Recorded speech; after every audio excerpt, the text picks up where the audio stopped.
This week we'll be talking about a new Witcher game remake coming via Unreal 5. Henry Cavill will no longer play Geralt in The Witcher's Netflix show. Phil Spenser says Game Pass is profitable but might get a price increase. Sony's London Studio is working on an online co-op combat game set in fantasy London. Game impressions for Call of Duty Modern Warfare 2 story campaign, Marvel Snap, and more on Season 6, Episode 42 of Press X to Start podcast.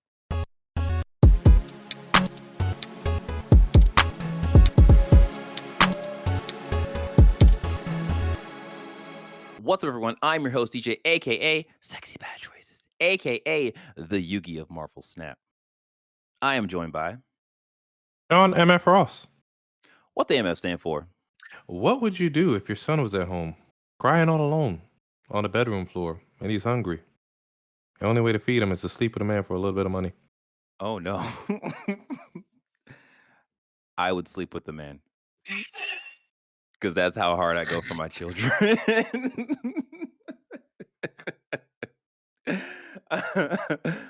Last up, Hey everyone, it's me, Avery. nailed it as always. All right. Now you know who we are. Press X Start Podcast is a weekly show where we talk about the latest gaming news, review the biggest games, and give you our thoughts on the games we are playing. Our goal is to expand the video game media landscape through an underserved point of view. If you like what we're doing and you're watching on YouTube, you can support us by liking the video, subscribing to the channel, and then hitting that notification bell. If you are listening, we would appreciate you if you leave a review for us on Apple Podcasts or a podcast service you are using. I want to give a major announcement and a major shout out to all of the people who have joined our Discord chat. And you can do that by going to pressx2start.com/Discord. It has been an amazing time. All the people are just lovely to talk to, and we have a lot of fun. So if you want to have a lot of fun with us in a talking consensual way on Discord, you can join our Discord at pressx2start.com/Discord, and we'll take you right there. Um, Bada bing, bada I boom. think, yeah, I think we did it. I think it is time for us to jump into the quick hits. Avery, what's happening? Per our most recent quarterly meeting, we've made a major decision in regards to what the quick hits are. They're no longer quick hits. Let's be real. It's gaming news. Yeah. So I'm here with gaming news. Uh, This change will be going from here on forward. It's just gaming news. Quick hits has been. Uh, I Knocked got out. nothing. Go ahead, Avery. No, there you go. There you go. See. Look at Sean. our first story is from Zach Schweisen from Kotaku.com. The original Witcher is getting a fancy new Unreal 5 remake. CD Projekt Red came out with a bunch of games and said, "Hey, this is our slate for the next like 10 years, and this is what we're making. And we plan to get all of these out in a quick enough time." Cool. One of these games, I believe, was called Project Canis Major. We didn't know what it was. We just knew it was a Witcher-esque game. Well, they revealed that it is going to be a remake of The Witcher 1, and it's going to be done by a studio called Full Theory. Uh, Mm. there's not much to say about this in that the the only Witcher game I played is The Witcher 3. One Same and here. two, one and two were only came out on PC. Two may have been on Xbox. I don't know. I don't think it was, but they only came out on PC. Majority of the people who bought Witcher 3 bought it because of the E3 demo, not because of not really because of the prestige of the previous games. So getting more people into the old games seems like a win-win situation. Yeah, I was actually playing some video from The Witcher 1, and it looks very dated. The combat looks very dated, so it will be really nice to see them remake this game or remake that game into Unreal 5 because, I mean, Yeah, the first one was only on Windows and Mac, apparently, OS X, surprisingly. that is And very then surprising, actually. part 2 was on Windows 360, Mac, and Linux. Interesting. So I think realistically, do you guys, Sean, did you play Witcher 3? Mhm. I played about maybe an hour or two of it, and then I was Okay. just like, yeah. I Not think for my you. issue is I did too much side questing and too much just looking for like I think it was these gems or like those temples that you pray at to power up.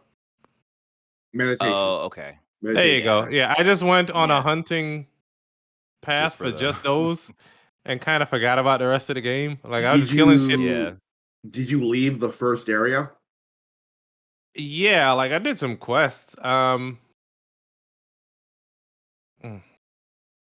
I don't remember, man. Yeah. Yeah. I was around a large area though. Like I think I was hunting some griffin or some shit. Oh, then you Last I probably only remember. Okay. if you're hunting a griffin, then like you didn't leave the first area. Oh well then, huzzah. That's where I Still, it was. still didn't grab me. So Yeah.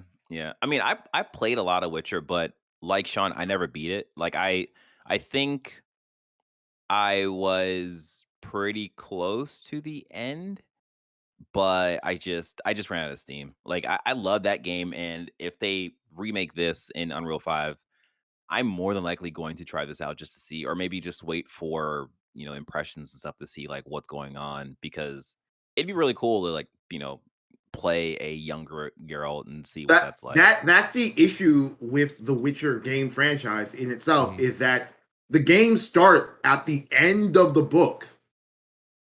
Mm. So like Yeah. there's already like a 10, 20-year history of Geralt of Rivia that you just don't know. And that was my big problem with Witcher 3 when I played it, is that I came Mhm. into this and Geralt has a bunch of relationships in with a bunch of characters. I'm just like, I don't know who this is. I don't know why I'm supposed to care about this. It's one of the reasons Yeah. why when given the chance to romance two characters like in the game, they give you Triss and Yennefer. I picked Triss because I spent more time with Triss and got to know her as a character in this game than I did I did the Yennefer, same thing. who is canonically his one true love. And I'm like, you first meet Yen, and she's kind of a bitch, and I'm like, why am I supposed to be in love with you? And so I moved on.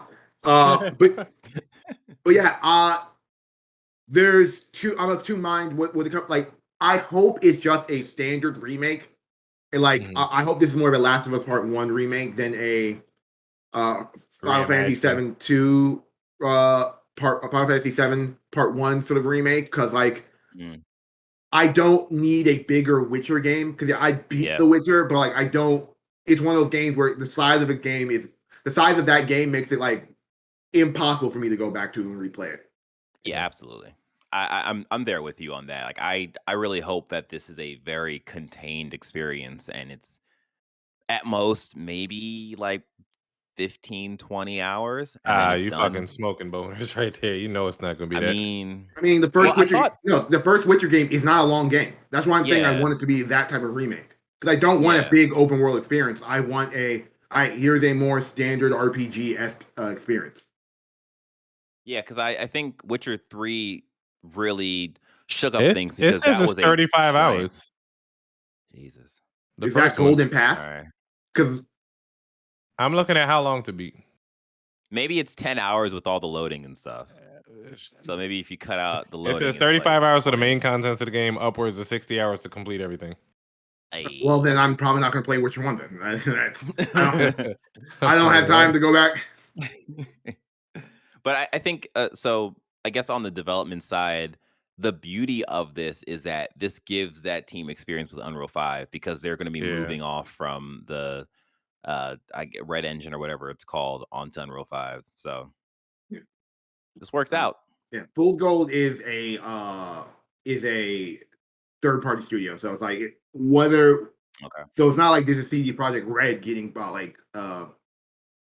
familiar with the engine and using that to move forward. But I digress. The only reason this is a really small story. I didn't really give a shit about it. The only reason I brought it in is so I could mention the second part of the story, because which is that this is also from Kotaku.com. This is also from Zach Twyson. Netflix replaces Henry Cavill in Witcher with Liam Hemsworth.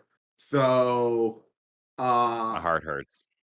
we were doing a quarterly meeting, and in the middle of it, Marcus dropped this bombshell, and I had to really sit there and mull how I felt about this, because I think Witcher is a above average Netflix show. I think Yeah. it's really good. It's not I'm subscribing to Netflix to watch it good, Mhm.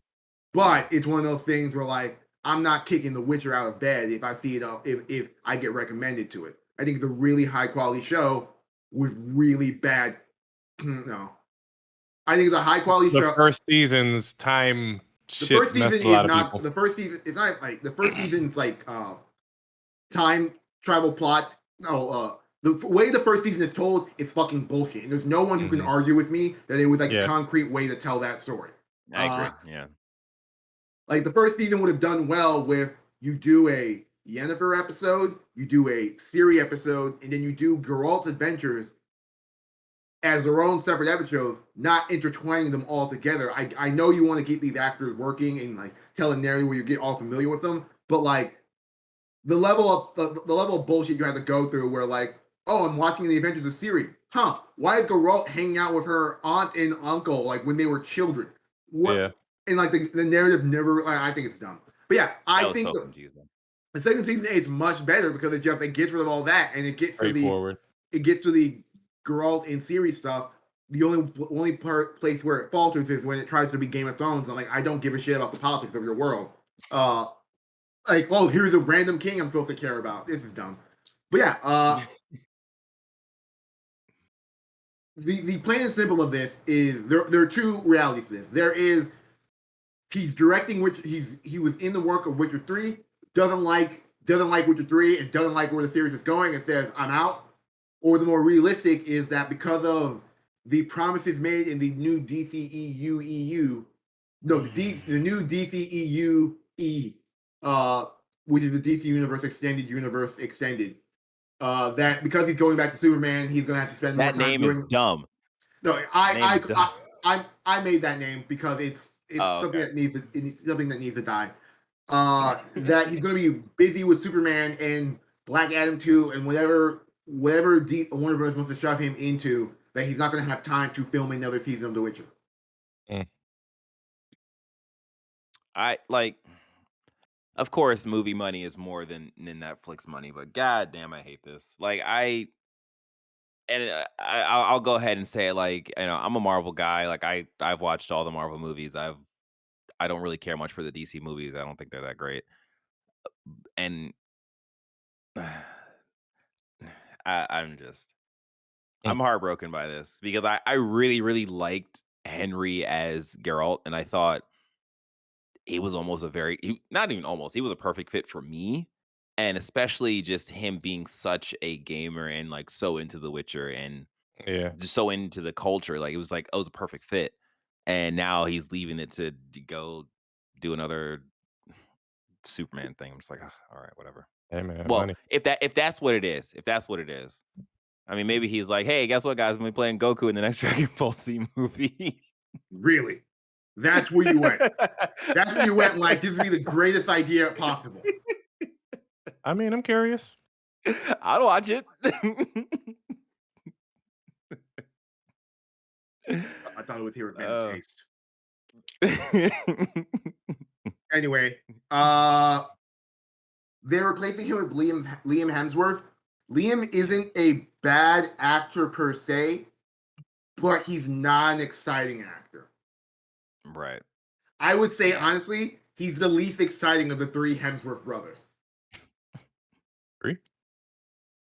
They have another one. There's an Agree. older brother named Luke Hemsworth. You may remember him as the security officer from Westworld, or more recently, he played fake Thor in all the Thor movies. Like when they're on Asgard and there's someone playing Thor, that's Luke Hemsworth.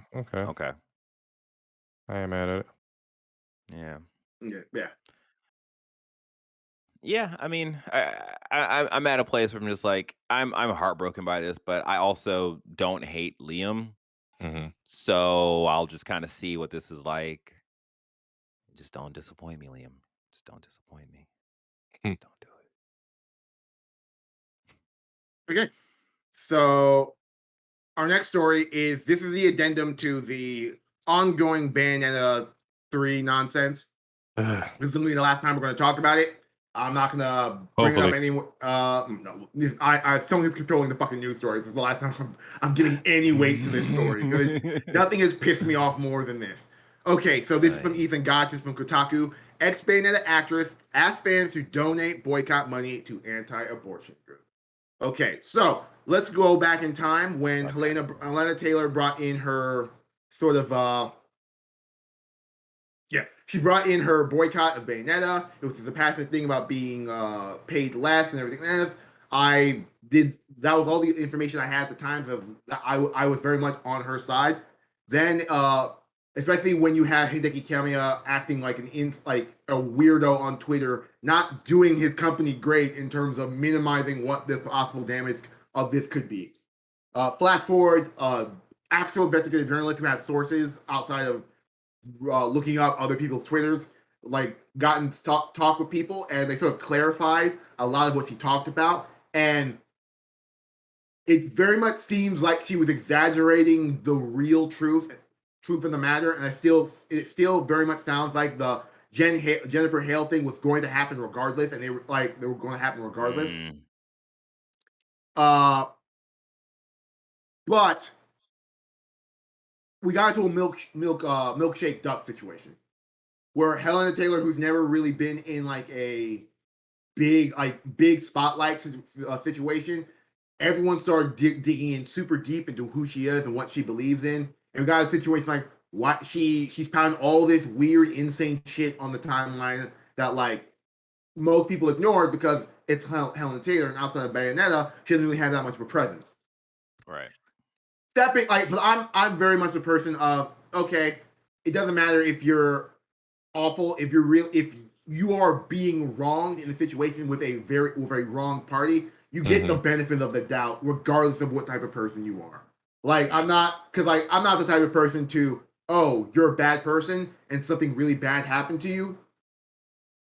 You deserve to be punished. That like especially in the context of where you're punished, like the framework, especially in the context of the situation at hand when it comes to voice actors. Yeah. We can and I really don't want to get into like a moral equivalency situation. Like I respect that though. Like I respect if, that. if we want her to get punished, let's punish her for her views, not punish her for the work in such a situation like that. Yeah. So that being said, she said if you want to boycott Bayonetta because you don't feel about this, donate to charity. I'm like, you know what? That is like if you want to take that if you want to do what she was doing, saying, hey, send out to charities is a good PR move in regards to selling your point. I use PR move because that's how I'm reading it, but I don't think it was like as calculated as I want to get more goodwill on me, so I'm gonna say donate to charity. I think she was actually being sincere. That being said, the day of Bayonetta's release, she listed about a bunch of charities, and lo and behold, one of them was an anti-abortion charity. So like immediately, any goodwill that she had still had went out the window for me. Where I'm like, you were so close to the finish line, and you just had to do this. We always got to bring politics into things. God. Oh my God. Like, so I guess behind a peek behind the curtain, Avery had put together the news story for our podcast right now. And I completely missed the story. Like I didn't hear it. Like Sean posted it into our Discord chat. And you can join that chat by going to pressx2start.com/discord. It's a good chat. Okay. But yeah, so this absolutely stunned me because it is very much just like, wow, like we were very much in support of Helena for her not getting paid. Then we found out that like she stretched the truth. And then now it's just like, hey guys, support this anti-abortion. And it's like, this is insane. Like, this is so insane. It's oh man, it's terrible. Like, hey guys, buy Bayonetta 3. Even if you're not gonna play it, just buy it. Well, let's not. Here's the thing. We now live in a world where Bayonetta 3 is already out. Yeah. And reports are that, like, hey man, maybe Bayonetta 3's views are very much in view of the type of person Helena Taylor actually is. Turns out Bayonetta was based off of Hellena.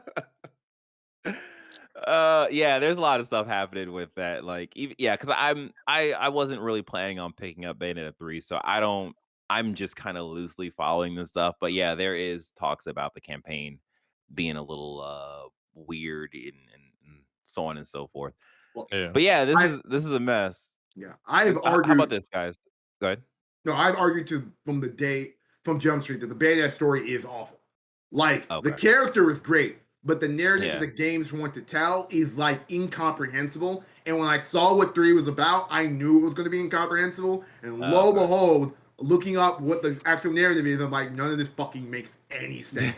This is not even a code. Like, let's not even talk about the themes that the game is supposed to like champion. It's like none of this fucking makes any sense. Yeah. Yikes. So, what you can do instead of buying Bayonetta 3, you can you can just send us the money directly, Just any of our Venmos or Cash App, we'll take it. We'll make our own Bayonetta for you. We'll have Sean dress up as Bayonetta, and then I'll dress up as the other Bayonetta, and then either Avery or Marcus can dress No up as the power, other no, Bayonetta because no power in this verse. No power in this verse. All right, that's fine then. I didn't get a note from Sean, so it looks like we're gonna do this. Hey, just send us money and we'll do it. Yeah. Uh, I can be bought. I like the bit like to keep it 100.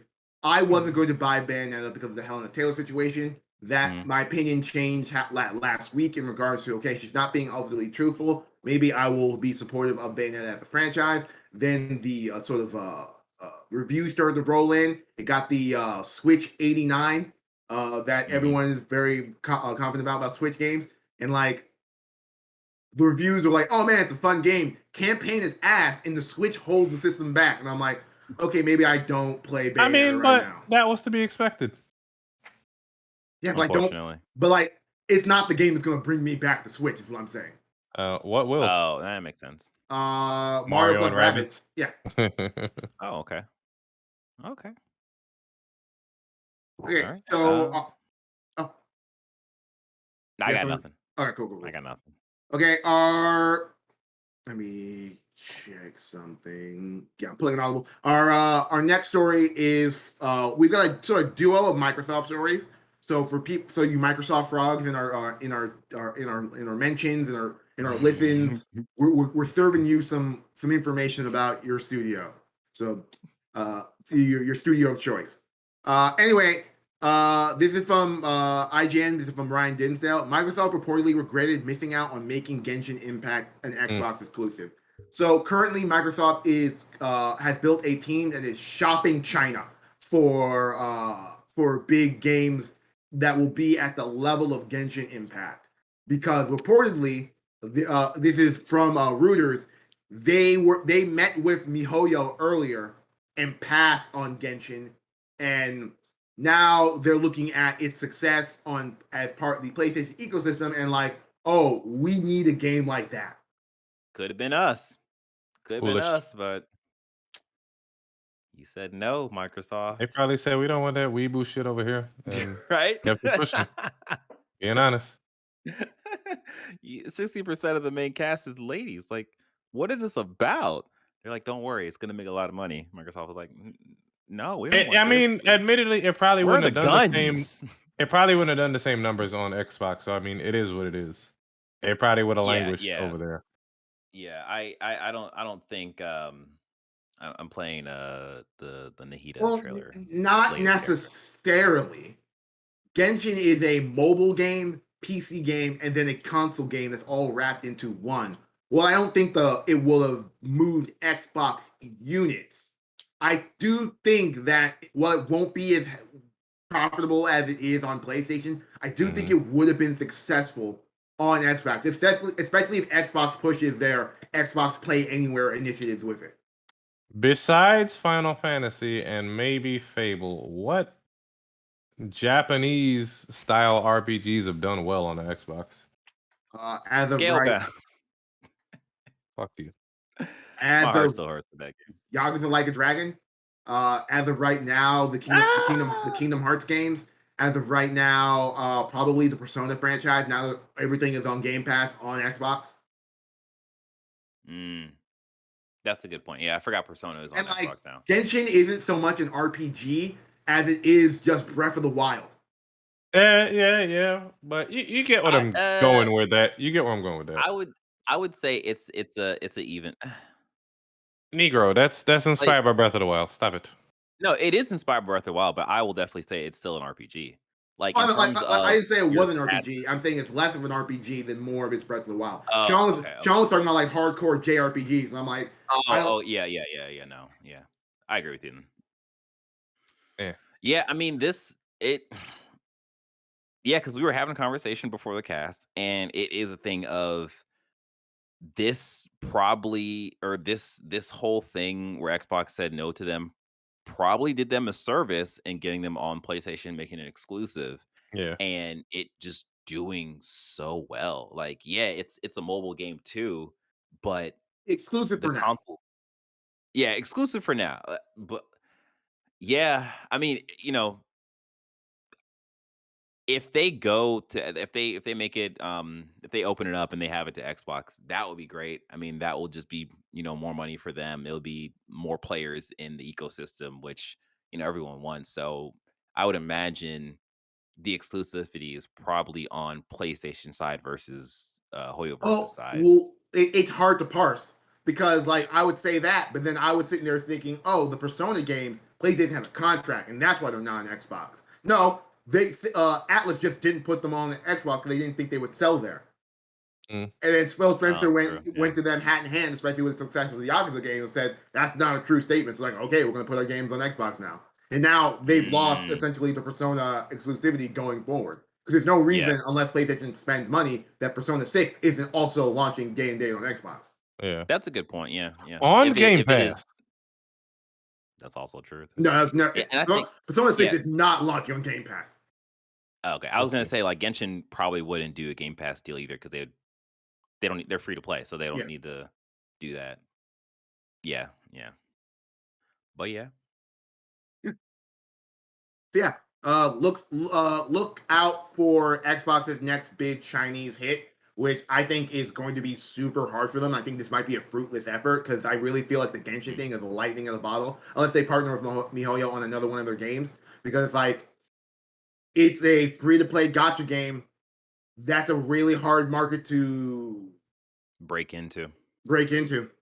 Especially They when they Genshin probably Impact is so big right they now. probably could have got on the ZZZ shit, but Like I I said, want partner with MiHoYo again, but like I'll I'll tell you right now, I don't think ZZ is gonna do as numbers. well as Genshin. Yeah, because like Nah. even looking at the Reddit, like it's it's not nearly as The excitement isn't there the uh same as Genshin. yeah.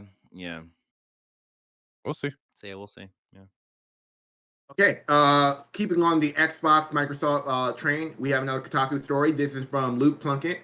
Microsoft says Xbox price increases are coming. So Phil Spencer had a sort of like keynote speech at like a Washington fucking Wall Street Journal like event or something, and we got a lot of interesting tidbits from him. As I said, I normally don't like these like oh the boss of a company is coming out and he's saying stuff and what like where I like more concrete stuff, but there is some concrete information in this thing in that my Phil Spencer has come out and said that we're earlier okay when PlayStation raised prices, everyone got a soundbite from Nintendo. Everyone went out got a soundbite from both Nintendo and, Mhm. Xbox and asking about are you going to raise prices as well, and both of them said no. In the case of Nintendo, most people theorize that they're going to raise prices, they're just not going to talk about it. They're like, oh, we're going to release another Switch Yep. that's going to be the same price or more than the base Switch we're selling, and that's Yeah. technically a price increase. And Xbox, I guess the with the good PR Xbox got, everyone's like, yeah. Flash forward now, it looks like the economic future that PlayStation saw that saw them raise prices is something that Microsoft also saw. They just didn't act on it then, but they're Yeah. going to have to act on it in the future. It's not clear what Xbox products are going to be raised in price. Does it mean that video game sales are going up from 60 to 70? Because they've been really bullish because of their whole Xbox Play Anywhere initiative, that everything's going to stay uniform across all their platforms, ignoring third party stuff. Or are they going to raise the price of the console themselves? or is this a Game Pass price increase? Spencer did mention that Game Pass is going to have to increase its price, which is going to tie into another conversation, another story I have down the line. But we don't know where this price increase is coming from. But he says it's coming just after the holidays. Mm. Yeah, I mean, it's one of those things where it's like, yeah, I heard it from somewhere this weekend, but like nothing really ever goes down in price. Everything always goes up in price. So it's like, all right, Yeah, you they guys just got to do make what you more got to do. profits. Yeah, exactly. Yeah, like that's what capitalism is about. So, but it is a thing of like what Avery was saying, like, okay, like when does this happen though? Like when would be a good time for Microsoft to increase the price of, let's say, Game Pass? Like when it's being quote unquote profitable. So we'll see. Yeah, it would make sense if they do it along the lines of maybe like what's their next biggest, maybe Starfield? Possibly? They can kind of hide it in the release No, of Starfield no, you because that can't would be hide the that. That'd be on every news shit. You can't really hide. That's true, that's true, yeah, that would probably blow up, yeah. Or maybe they just do it, like, on a random like, I on don't think a I don't think Xbox is in the well. I don't think necessarily they're going to hide it.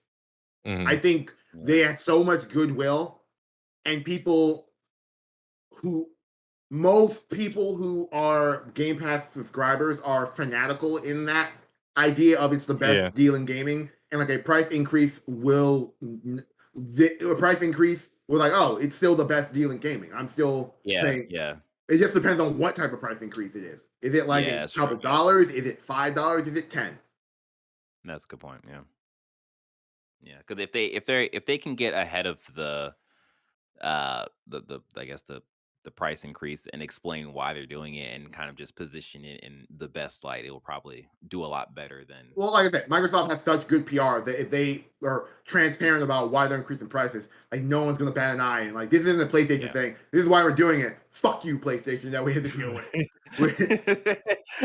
PlayStation's like, "It's Well, like hard, no, guys." it was like how? they're like fuck you, PlayStation, and then a week later, oh sweet, God of War, let's do it, guys. Why was I mad at PlayStation? No, it was a week later, Last of Us Remake. Let's buy Terrible. Oh, man. So this Mm, next article ties into the last one. It all happened in that Wall Street Journal conference that Phil was at. This is from Cat Bailey. Shout out to the Cat Bot. This is from IGN. Phil Spencer. Xbox Game Pass is profitable, but growth slowing. Hints at price increases. Okay, this is me not being a businessman. It's very self-explanatory what this all is. But this is me not being a business major. But when you tell me that your thing is profitable, but then tell me also we're going to increase the price, I don't see I see a disconnect here in regards to I see a disconnect there. I do 100% believe that they are profitable with Game Pass. Like I'm coming around in terms of my understanding of subscription services Yeah, and whatnot. Uh, but I had to ask myself. I've been asking myself this for a while. How profitable is Game Pass? Because they gave us mm, that number in the CMA talks about like, oh, it makes point something 1 point something billion a year. They're like, oh wow, that's a lot of revenue. But like, it's not clarified how much of that revenue is profit. So I did some fucking backyard math. Don't quote me on mhm, all of this. I'm not an accountant. This is just me trying to figure out some shit. They're like Microsoft reported like profits of around 22 something billion last year, and they claim that Xbox Game Pass is about 15% of their total like revenue streams from there. If yeah, they 15% of that is like a very small margin, about 50% of that is maybe about a small margin under what they reported as the revenue of Game Pass. So like Game Pass's actual like quote unquote profitability, with my understanding, is somewhere between 2 to $5 million. That's how much profit they see from Game Pass yearly. oh, okay. Yikes, that's not I don't like Right. without like I said, without like sitting here with a real accountant and fucking And you don't doing have the that. hard numbers. Yeah. These are not Yeah. this is only hard numbers. And I can't even tell if because we just said yikes about 3 to 5 million, and like I don't know what the profit margin for all the games that they're seeing on Game Pass. And we Yeah. also remember that Game Pass ultimately is supplemental to the fact that you can still buy games on Xbox's ecosystem, which I think is the rub and why it's actually profitable as a service. Like they're not losing that many sales on it. But like you never like I don't like that's why this is where I that being wow that being said, I think this is where Mhm. 3 to 5 million is coming from. The we need to increase the profits because when they have this massive surplus of games, they'll all be serving through in Game Pass, and they want Game Pass to be their main uh I guess ecosystem. Then those profits have to like you don't spend X amount of money on Starfield and kneecap it at the foot to make it single platform, and then see a slim margin of profit, actual profit from it through because of Yeah. Game Pass. If that makes sense. Yeah. Yeah. Huh. That's interesting. I mean, I guess they're able to say like, yeah, this is profitable, but if they're not saying like how profitable, and if people aren't asking the question, it just sounds like a net positive for them because I wonder technically if it is. Sony is gonna release their year one numbers Oh, I also did this math For as PS5? well. I actually for did this math as PS well Premium. Yeah. because Oh, okay. the information that revealed how much Game Pass is making also revealed that Sony has like how much market share Sony has when it comes to subscription services. And if those, so Sony is probably making if Game, I think Game Pass is like 30 to 40% of the market share, and Sony was Mhm. like 40 to 45% of the market share. If Game Pass is making like I think it was like the number we caught like 1.6 billion or something. Yeah. Sony's probably making 2.2 billion, like somewhere between 2 billion to like 1.8 billion in that range in just their subscription service offerings. And then because Sony's main element isn't like selling all their games through there, they probably, I'm guessing, have a greater margin in terms of actual profitability from the revenue generated from it. Yeah. Hmm. Hmm. I mean, yeah, that's interesting. Like, yeah, I don't know. It gets weird talking about numbers with like such It gets big weird talking about numbers when corporations. Yeah. no one's actually willing to release the numbers, and I have to do like just admittedly come at me in the comments bad math to figure this shit out. But I think the most interesting thing about this is in this news story is that sort of revealed that Xbox has sort of failed its target numbers for Game Pass Mhm. every year beyond its first year when it was announced. Uh, and they failed it by huge margins.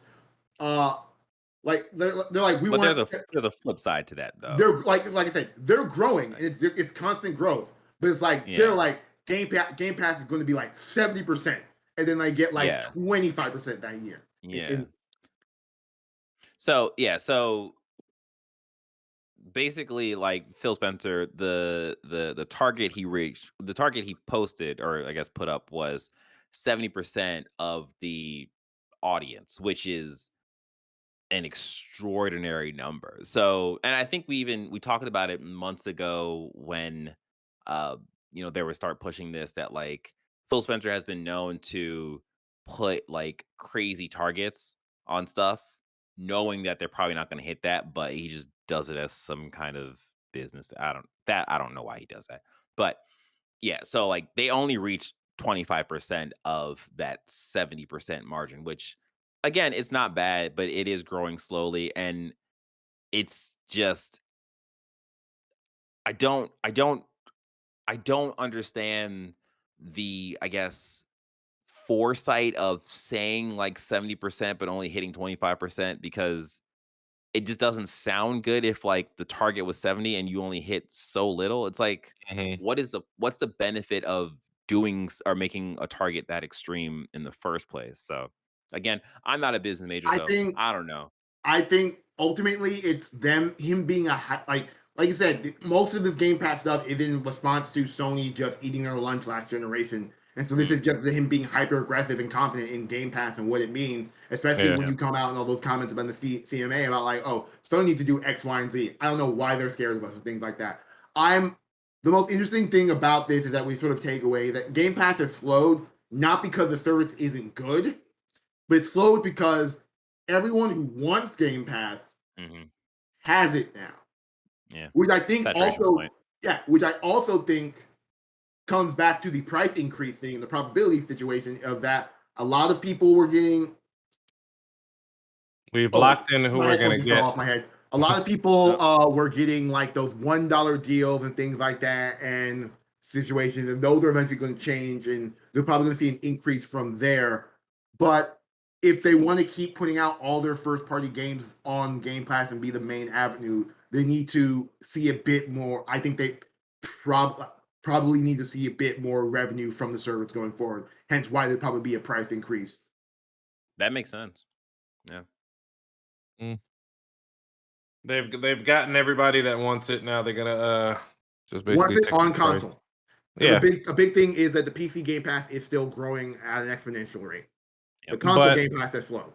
I don't see PC people already have Steam and Epic Game Store. I don't see them running in droves to Game Pass for PC. You forget that they announced a giant Riot Games partnership at the beginning of the year, in which they said, "Hey, Oh.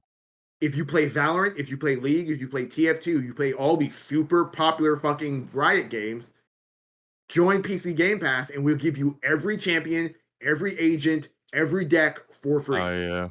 Oh my gosh. Like I said, as someone who plays Valorant, I would get Game Pass just so I wouldn't have to grind to unlock characters. Yeah. Wow. That's actually a really good deal for, Valorant players. If you want a shortcut shit, sure.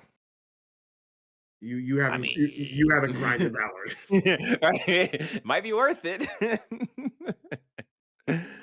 Oh, okay. Back in my Um day.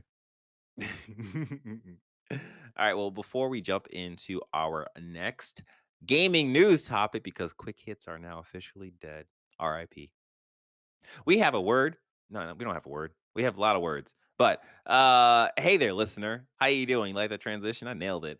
If you are enjoying the show, and I know you are, we know you are, because you have no other choice but to enjoy the show because the show is just that enjoyable. Enjoy. I'm just saying enjoy it as many times as I can. Anyways, you could do us a solid and like this podcast.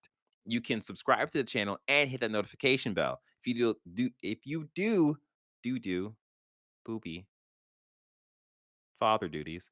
If you do those things, we will greatly appreciate it because we need it and we need you to do those things for us, please. Um, what else can you do for us? Oh, hey, you know what you can do? If you're enjoying our conversation and you want to join into the conversation, you can join our Discord at pressx2start.com/Discord. So do that too. It's pretty cool. We have great conversations in there and we just continue to be ourselves and funny. And yeah, it's amazing. It's a great time. It's a great time. All right. Just I have random nothing people. else to ask you to do for us. So, oh, actually, I do. You can continue listening to this next story. Avery, what's happening? Cool beans. This is a very, very short story. I'm gonna keep it brief, but this is me being self-indulgent. So, this is a story from IGN.com. Oh, Hmm. it's not loading on my screen. Apologies. Uh The oh. story from IGN.com. This is from Brian Dinsdale. Marvel's Midnight Sun season pass will add Deadpool, Venom, and more. So if you haven't been paying attention to the Marvel's Midnight Suns, they've been doing this weird thing on their Twitter where Deadpool's talking about other new characters, and they've announced that uh, Morbius, Venom, uh, It's Storm, Morbin time. and Yeah. Deadpool are all joining the game as DLC characters. Interesting.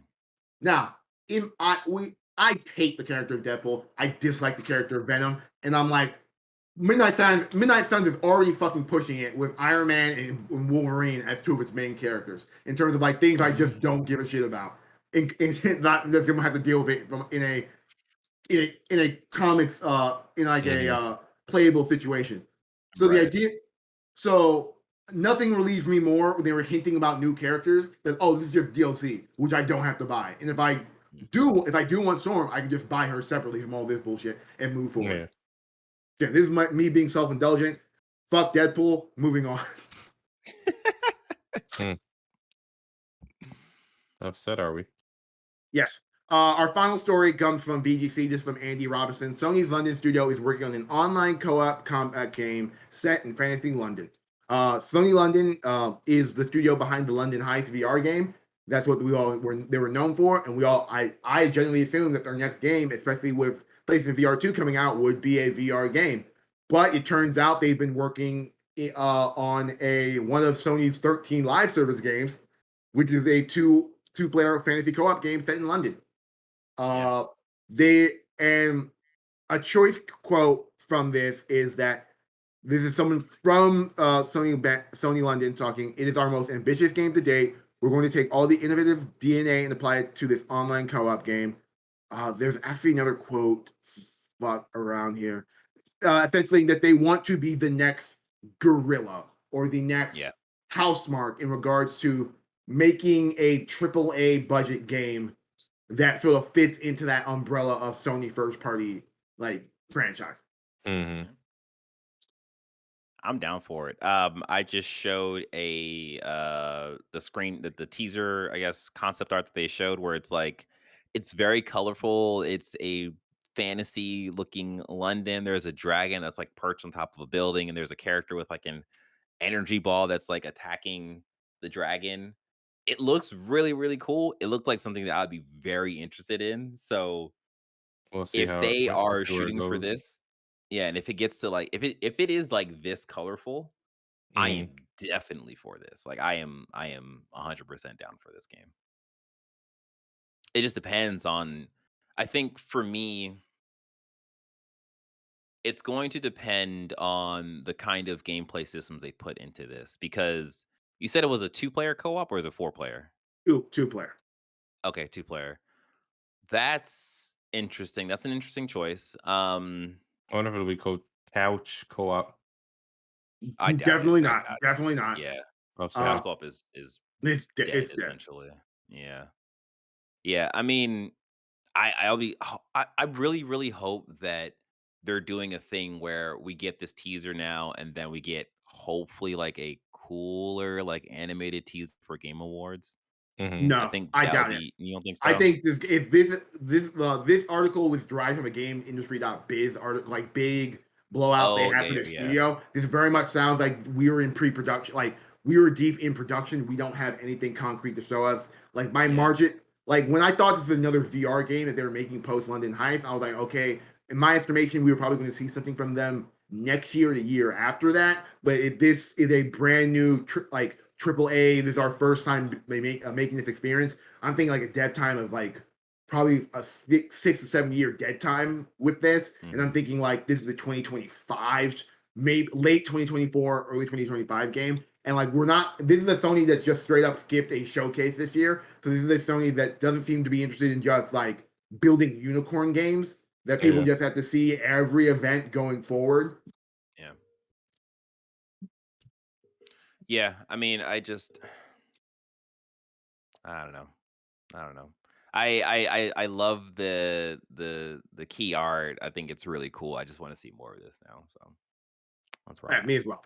Yeah. I the thing that has me the most interested is when they said it was a co-op game, yada yada. They said it was a multiplayer game, yada yada.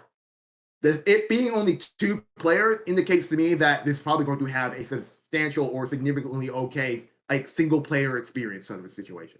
Like that That's a good this point. doesn't sound like it's going to be It's not a gonna be de- based in multiplayer. yeah, a Destiny or a Division situation where you can play a single player, but the ideal version of this game is multiplayer. It Is very much yeah. sounds like it, unless it's an It Takes Two situation, which I'm actually might be down for. Me, my my romantic life partner Marcus will once again get into this, and we will play It Takes Two, the Sony London version of it. But Mhm. I'll be excited to play this in a single player fashion.